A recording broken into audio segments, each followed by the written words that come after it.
गुरु भाई गुरु बहना, एक कथा सुनाने जा रही हूँ। कृपा करके ध्यान से सुनिएगा। ध्यान से सुनने से ज्ञान मिलता है। आधी अधूरी कथा नहीं सुनना चाहिए, क्योंकि शुभ गुरु का अपमान होता है। कथा और ध्यान दीजिएगा। एक दिन की बात यह, एक गुरु बहना रहती थी जो शिव के महादेव की शिष्या थी। उनके एक बेटा और एक बेटी थे। तो जब वो चर्चा भजन में कहीं भी गुरु बहना जाती थी तो उनकी बेटी जो थी वो साथ में जाती थी। बच्चे तो माँ के साथ जाते ही हैं, वो भी जाती थी। तो जाते जाते जो है कि वो बच्ची जो है उसका भी मन शिव चर्चा में भजन में लग गया। तो वो भी महादेव का जैसे जैसे सियान हुई, बड़ी हुई, वैसे वैसे महादेव का ज्ञान बुद्धि उसको भी मिलते गया। और गुरु बहिना ने क्या करी, उस बच्ची के महादेव के नाव का घोषणा करा दी, शिष्या बना दी। अब जहाँ बच्ची चर्चा भजन होता था, जहाँ जहाँ गुरु बहिना जाती थी वो बच्ची भी जाती थी और चर्चा भजन माँ बेटी दोनों जने करती थी और फिर अपने घर आती थी पर प्रसाद लेके। ऐसे करते करते कुछ दिन के बाद जब जांगर थक जाता है तो इंसान तो कोई कहीं नहीं जा सकता। हम भी नहीं जा पाएंगे। आज हम कहीं भी चर्चा कर लेते हैं जाके गुरु भाई गुरु बहना घरे, लेकिन जब जांगर नहीं रहेगा तो इंसान अपने घर ही में रहेगा, महादेव का नाम लेकर दया मांगेगा, 3 सूत्र करेगा, यही कर सकता। वो भी वैसे जब जांगर थक गया अपने घर में रहने लगी। तो जो बच्ची थी उनकी लड़की वो चर्चा में जाने लगी। बोली मम्मी आप नहीं जा सकते हो तो मैं तो महादेव के कार्य कर सकती हूँ, उनके चर्चा भजन कर सकती हूँ, चर्चा में जा सकती हूँ। गुरु बहना बोली ठीक है जाओ, महादेव के कार्य करना, उनके चर्चा में जाना, दया मांगना, भजन करना अच्छी बात है। जहां जहां चर्चा भजन होता था वो भी जाने लगी। अब ऐसे जाते जाते कुछ दिन बीता तो जो उनका लड़का था वो सियान हो गया।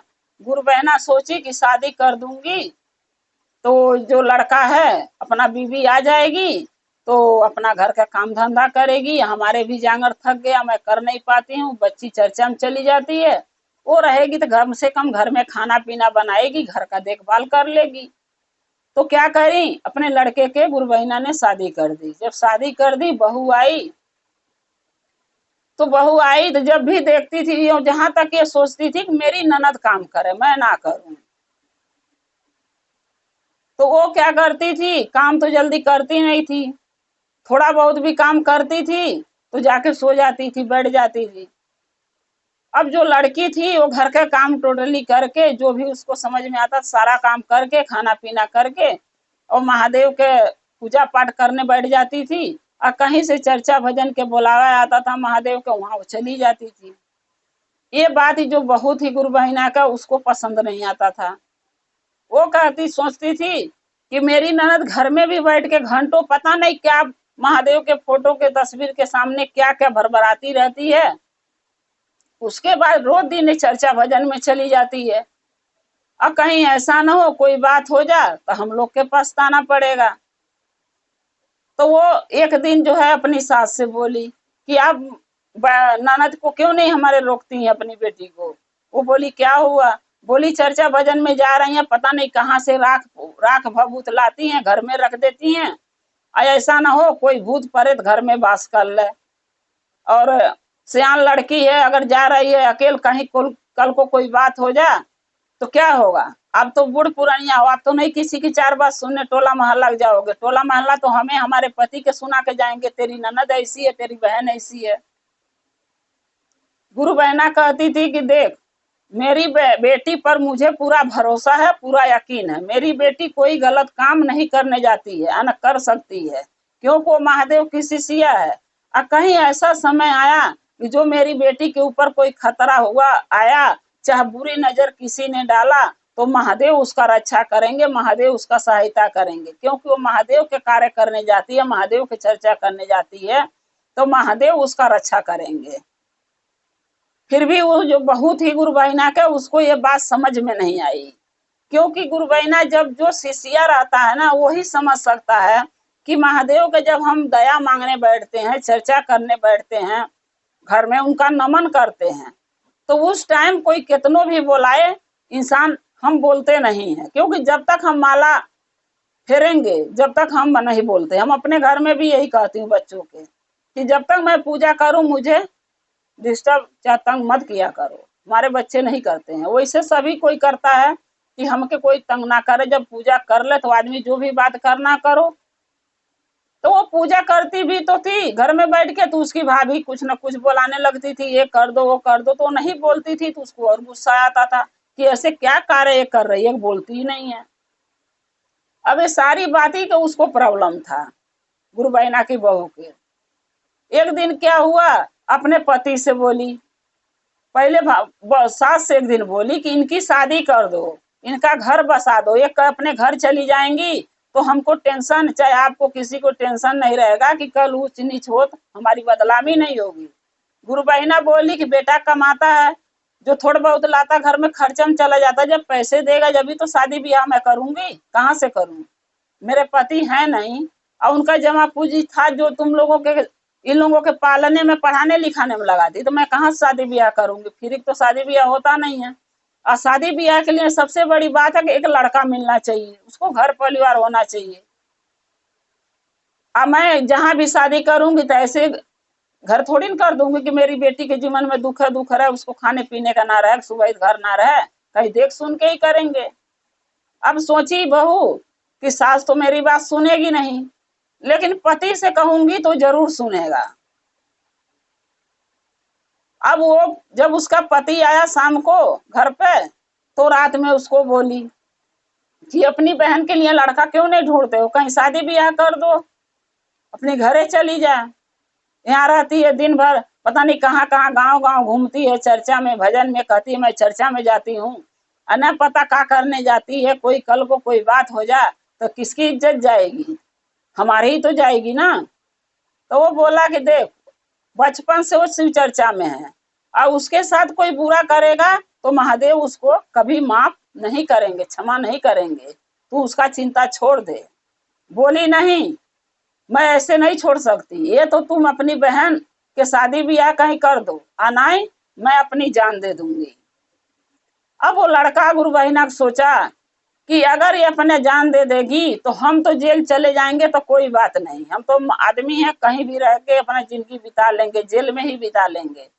लेकिन मेरी बूढ़ी माँ है, जवान बहन है, अगर वो दोनों जेल चली जाएंगी इसके मौत के इल्जाम में, तो बताओ हमारे बूढ़ी माँ तो तड़प के जेल में ही मर जाएगी डर के मारे।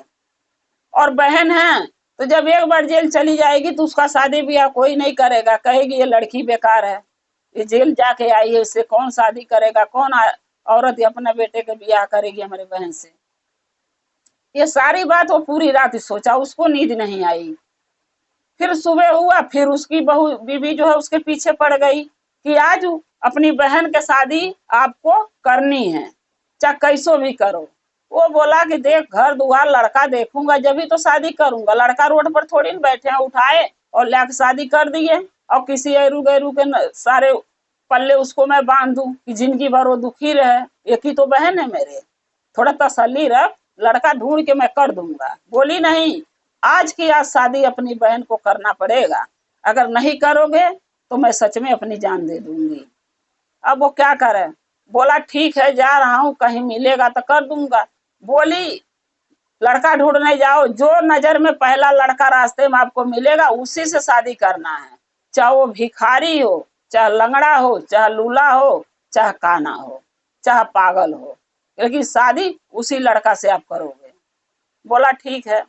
अब महादेव के नाम ले के जा रहा कि महादेव कोई अच्छा घर भर हमारे बहन के दो, नहीं उसकी जिंदगी बर्बाद हो जाएगी। जा रहा है और सोच रहा है, जाते जाते एक लड़का था एक किसान के, वो किसान के लड़का के दोनों जो माँ बाप जब मर गए तो लड़का दिमागी तौर पर थोड़ा सा पागल हो गया, क्योंकि किसी के भी माँ बाप मर जाएंगे तो थोड़ा दिमाग में टेंशन हो जाता, तो कोई झेल लेता है, कोई नहीं झेल पाता है। तो दोनों की मौत एक दुर्घटना में एक ही साथ हो गया था, तो वो दोनों की अपने माँ बाप की मौत के सदमा उसके दिलो दिमाग पर बहुत ज्यादा गहरा असर दिया था, वो थोड़ा पागल टाइप का हो गया था।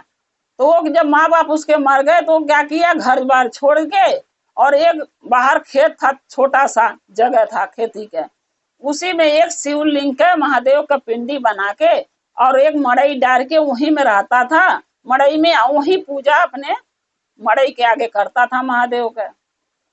जब ये जा रहा था घर भर गुरु बहिना का बेटा ढूंढने अपनी बहन खाती, तो जाते जाते वही लड़का सामने पड़ा पहला। सोचा यही लड़का पड़ा है, चलते हैं इसको देखते हैं, बातचीत करते हैं कि लड़का है कैसा। गया, बोला भाई तुम्हारा घर द्वार नहीं है क्या जो यहाँ रहते हो मड़ई डाल के? बोला दिमागी तौर पर तो बीमार था, लेकिन जो भी उसके समझ में आया वो बोला कि मेरे माँ बाप मर गए हैं, कोई नहीं है, मैं अकेला हूँ और मैं यहीं रहता हूँ, मेरा यही घर है, यही द्वार है, मेरा एक ही अब लक्ष्य है कि महादेव के पूजा करूंगा और महादेव के चरणों में लगा रहूंगा, मेरा और कोई घर परिवार नहीं है। अब जो गुरु बहिना का बेटा था वो थोड़ा देर के लिए बहुत दुखी हुआ, बोला इस लड़के के साथ अगर मैं बहन की अपनी शादी कर देता हूँ तो मेरी बहन के तो जिंदगी ही बर्बाद हो जाएगी, और नहीं करता हूँ तो मेरी बीवी धमकी दी है वो मर जाएगी, और वो मर जाएगी तो और परेशानी हो जाएगा, मैं जेल चला जाऊंगा, अब मेरी बहन हमारा जेल चली गई इल्जाम में तो उनका कौन देखभाल करेगा। लाओ चलो मेरी बहन की किस्मत अगर महादेव लिखे हैं इसी लड़के से तो मैं इसी से शादी कर देता हूँ, आगे महादेव का कृपा वही करेंगे जो करना होगा। क्या किया, लड़का के पूछा कि ये भाई तुम क्या मेरी बहन से शादी कर सकते हो? वो लड़का बोला कि देखिए भाई मेरे पास घर द्वार परिवार नहीं है, यही मेरा घर है मड़ई और यही मेरे महादेव है, मेरे माँ बाप, हम इन्हीं को पूजता हूँ और इन्हीं के चरणों में लगा रहता हूँ, और मेरे पास खाने का भी नहीं है, मैं किसी से भी मांग चूंग के खा लेता हूँ, लेकिन आपके बहन के कहाँ से खिलाऊंगा, कहाँ उसको रखूंगा, आप देख ही रहे मेरी परेशानी। बोला वो गुरु बहिना का बेटा बोला यानी लड़की के भाई कि कोई बात नहीं भाई, जैसे रहोगे वैसे मेरी बहन रह लेगी, मेरी बहन ऐसी नहीं है को धन दौलत खोजे, रुपया पैसा खोजे, जिस हालत में आप रहोगे उसी हालत में वो जीना सीख जाएगी, क्योंकि तुम महादेव का शिष्य हो तो वो महादेव की शिष्या है, और एक शिष्य और एक शिष्या जब एक साथ दोनों जुड़ जाते हैं तो उनके लिए महादेव जरूर कुछ अच्छा करते हैं, क्योंकि महादेव अपने भक्तों के कभी दुखी नहीं देख सकते। बोला ठीक है हम आपके बहन से शादी करने लिए तैयार हूँ। अब वो क्या किया कि आया घर, उसकी बीवी बोली कि क्या लड़का देखे? बोला हाँ। बोली कहाँ है, चलो दिखाओ। माँ को और बीवी को लिया के गया, जब लड़का दिखाया तो माँ देखी तो माँ को तो बहुत दुख हुआ गुरु बहिना को, भाई किसी के गुरु बहिना लोगन केहू के बेटी अगर एक दिमागी तौर बीमार इंसान के साथ शादी होगी, घर द्वार नहीं रहेगा, उसके पास रहने का ठिकाना नहीं, खाने का ठिकाना नहीं, तो वो माँ जरूर दुखी होगी कि मेरी बेटी की जिंदगी इसके साथ कैसे कटेगा। अब ये देख के गुरु बहिना बहुत परेशान हुई, बहुत दुखी हुई, फिर भी सोची कि चलो अगर मेरी बहू की यही मर्जी है तो ठीक है, अगर महादेव कुछ हमारे बेटी के लिए सोच रखे हैं तो अच्छा ही होगा, हमारी बेटी की इसमें भला ही होगा, बुरा नहीं हो सकता। वो महादेव को वो भी नावली है, महादेव हमारी बेटी के दामाद के रक्षा करना और कोई बात नहीं इसी से शादी हो जाने दो। आज जो भाभी थी वो लड़की के, वो तो देख के बड़ी खुश हुई, सोची कि मेरी ननद जो ऐसो आराम में घर में पड़ी रहती थी, महलों में रहती थी, घरों में रहती थी, अच्छा खाती पीती पहनती थी, अब वो चर्चा में जाती थी दौड़ दौड़ के, अब देखो एक गरीब के किसान के बेटे के साथ, एक पागल इंसान के साथ हमारी ननद के गुजारा कैसे होता है। अब इसको पता लगेगा कि घर में रहने में या मड़ई में रहने में क्या फर्क होता है। उस बहुत खुश हुई है बात सोच के, लेकिन वो कहते हैं न जिसके कृपा, जिसके ऊपर कृपा महादेव करें वो कभी दुखी नहीं रहता है, वो हमेशा ही खुश रहता है, चाहे वो जिस हालत में रहेगा वो खुशी रहेगा। अब जो लड़की थी गुरु बहिना की बेटी, वो सोची कि हे महादेव जिससे भी आप शादी हमारे जिंदगी के फैसला कर रहे हैं कोई बात नहीं, मैं उसी में खुश हूँ। अब सबके मर्जी से एक मंदिर वहीं था बगल में, वहां शादी हुआ, शादी करके भाई भौजाई माँ अपने घरे चली आई, वो लड़की जो थी उस लड़के के साथ रहने लगी। दिन भर तो कैसो दिन कट गया दोनों के, जब रात हुआ घर में खाने का नहीं था, भूखे दोनों पानी पी पी के सो गए। और रात भर वो लड़की महादेव का विनती प्रार्थना करती रही कि हे महादेव, अगर हमारे किस्मत में यही लड़का लिखा था, एक पागल है के साथ हमारे गुजारा लिखा था, तो मैं उसी में खुश हूँ। लेकिन हे महादेव, इतना तो कर दीजिए कि मेरे पति की जो दिमागी तौर पर हालत खराब है, उनका दिमाग थोड़ा पागल टाइप का है, उनको ठीक कर दो। मैं इतना आपसे प्रार्थना करती हूँ, मेरे पति के ठीक कर दो, वो अपने नॉर्मल जिंदगी जीने लगे। हमारे लिए महादेव थोड़ी सी, नहीं ढेर तो थोड़ी सी दया कर दो, जिसके वजह से हमारे लिए पास भी घर हो जा, रहने का ठिकाना हो जा। अब इतना जब प्रार्थना करके वो सोई, रातों रात सुबह उठी तो देख के आ रही है, एक महल में अपने आप को पाई। खूब 3-4 मंजिल का महल का घर बना हुआ है, नौकर चाकर उसके घर में लगे हुए हैं, कोई खाना बना रहा, कोई झाड़ू लगा रहा, कोई पोछा लगा रहा है। और गाड़ी घोड़ा भी बाहर हो गया, रुपया पैसा धन दौलत सब उसके पास आ गया। तब सुबह जब सो के उठी, सब चीज देखी, दोनों मियाँ बीवी फिर महादेव का आराधना प्रार्थना किए कि हे महादेव, आप इतना दानी और महादानी दुनिया में कोई नहीं है।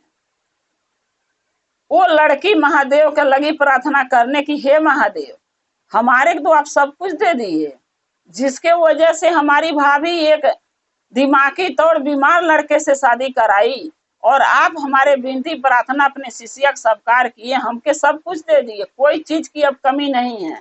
बस महादेव अपना दया, अपना कृपा हम पे, हमारे पति पर बनाए रखना, कि हमेशा हम आपका दया आपसे मांगू, चर्चा करूं, भजन करूं, और आपका कृपा हम पर सदा बनी रहे।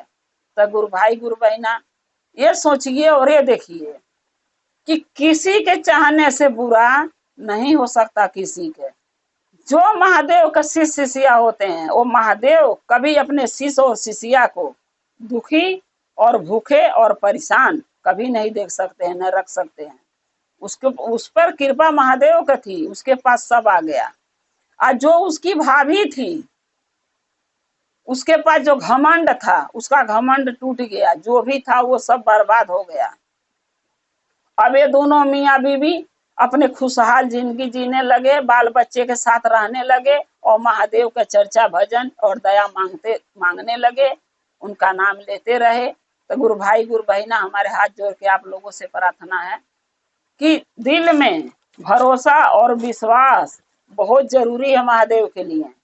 ये मत सोचिए कि महादेव हमारे किस्मत एक गरीब के साथ लिख दिए, एक भिखारी के साथ लिख दिए, चाहे मेरे पास खाने पीने का नहीं है, मैं कैसे जीऊंगी, महादेव मेरे लिए कुछ नहीं किए। नहीं, ऐसी बात नहीं है। महादेव हर शिष्य और शिष्या के लिए, हर इंसान के लिए वो सोचते हैं। जो शिव शिष्या नहीं है उनके लिए भी सोचते हैं, कभी बुरा नहीं सोचते हैं महादेव, उनका भला सोचते हैं।